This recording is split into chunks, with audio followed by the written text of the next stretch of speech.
Good afternoon, GHSA high school football officials. Welcome to week 2 of Plays for Crew Discussion. We're going to look at the 3 plays that we shared with you last week, and then we are going to look at 3 new plays. So as you recall, last week we showed you this play here on a try for point. They're going to try to kick the try for point. Holder rises, goes back down, gets back up, throws a pass to a receiver, which is a successful 2-point conversion. Let's look at the rule right quick. 4-2 under the exceptions. And the exception that applies to this play is exception number 2. It says the ball remains live if at the snap a place kicker with his knees on the ground and with a teammate in kicking position rises and catches or recovers an errant snap and immediately returns his knee to the ground and places the ball for a kick or again rises to advance hand kick or pass. So that is exactly what we had happen in this play. All right. So as we're going to see, we have the holder is with his knee on the ground. He rises, he goes back down, he gets up, and he throws a pass to an eligible receiver who scores the 2-point conversion. So we believe that this is a legal play. From a mechanics perspective here, I would just like for referees, make sure that when you blow the whistle for the ready for play that you are in your pre-snap position. As you can see, this referee is moving back, the ball is snapped. And then lastly, once we realize that it is no longer a kick, the line of scrimmage officials need to be going to the front pylon, which we do see in this play. And so that should answer the question regarding that play. This was the play that we had where we had, I believe, number 28 who was coming across the middle of the field to catch either a flip pass, whatever you want to call it, a shuffle pass. And the question is whether or not this was a catch or whether it was a fumble. All right. So let's go to the rule book and let's read. A catch is the act of establishing player possession of a live ball which is in flight and first contacting the ground inbounds while maintaining possession or the ball of having forward progress of the possession stop while the opponent is carrying the player who is in possession of the possession in inbounds. All right. We also have this philosophy in our GHSA our manual, the officiating philosophies. When in question regarding whether the quarterback passed or fumbled, it will be ruled a pass. All right. So let's go back and let's look at this one just for a moment. We do believe that this was an incomplete pass. The receiver never possessed the ball. We also believe that the referee probably has the best look at this, and he needs to make quick judgment. I think the wing officials do a good job of coming in. I would like to see the official on the line judge side or on the press box side, the line of scrimmage official there, being a little more assertive, coming in much like the official opposite the press box, and just being a little bit more assertive with his signal there. Once the whistle's been blown, and we have realized that we've got an incomplete pass, we should all be echoing that signal. All right, let's take a look at the other play that we showed you last week. We have a pass play that is going to number 7, and then we have contact that is made by the defender below, and then he gets up and he has a little bit of celebration because of the hit that he made. All right, let's take a look at again what the rule says about this. These two slides we're going to look at, they come right from the clinic that we had a couple of years ago in reference to a defenseless player, 232.16. A player making contact on a defenseless wide receiver must be initiated with open hands or an attempt to wrap up by placing arms around the receiver. This is another, in B or C, it defines a receiver who has not had time to clearly become a runner and the intended receiver of a pass in the action during or immediately following an interception. Those are considered to be defenseless receivers. And then also, this is in our rule book this year, page 6, I believe. And I love what it says here at the very beginning. A defenseless player is a player who, because of his physical position and focus of concentration, is especially vulnerable to injury. This player remains defenseless until the player's physical position and focus of concentration allows the player to have a chance to protect themselves or brace, at least partially, for contact. So let's look at this play again. And based on what I just read, everyone on the training committee believes that this is a defenseless player. The person making the contact did not use open hands. He went low. He did not hit him in the target area. He did not attempt to wrap up. He just clipped him. And certainly this player, he was injured on this play. And so because of that, we feel as though that this is, by rule, defenseless receiver.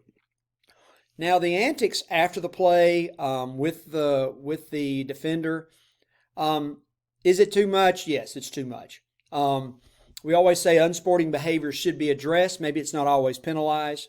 Someone on this crew should be going to try to rescue this guy.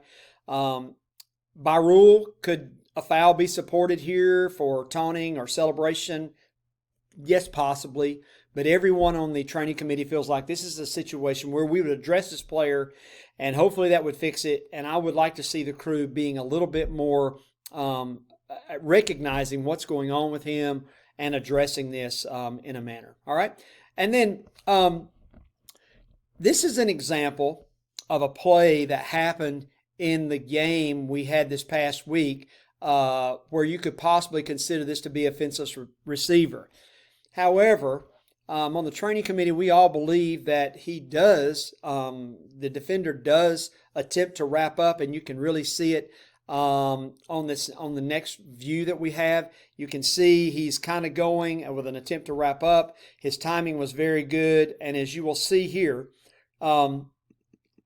he is somewhat attempting to wrap up here at the very end. And so it is very, the fall is very bad.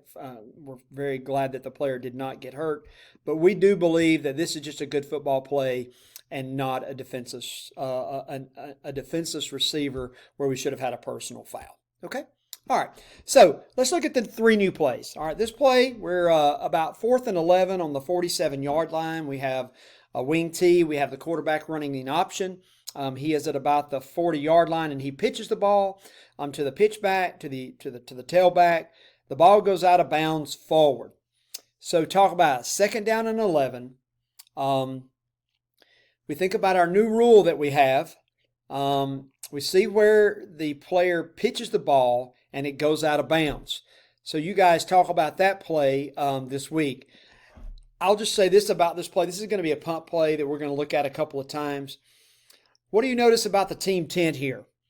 Well, the team tent looks like it's going down to about the 15-yard line, between the 15 and 17 all the way to the 25. It's outside the team box.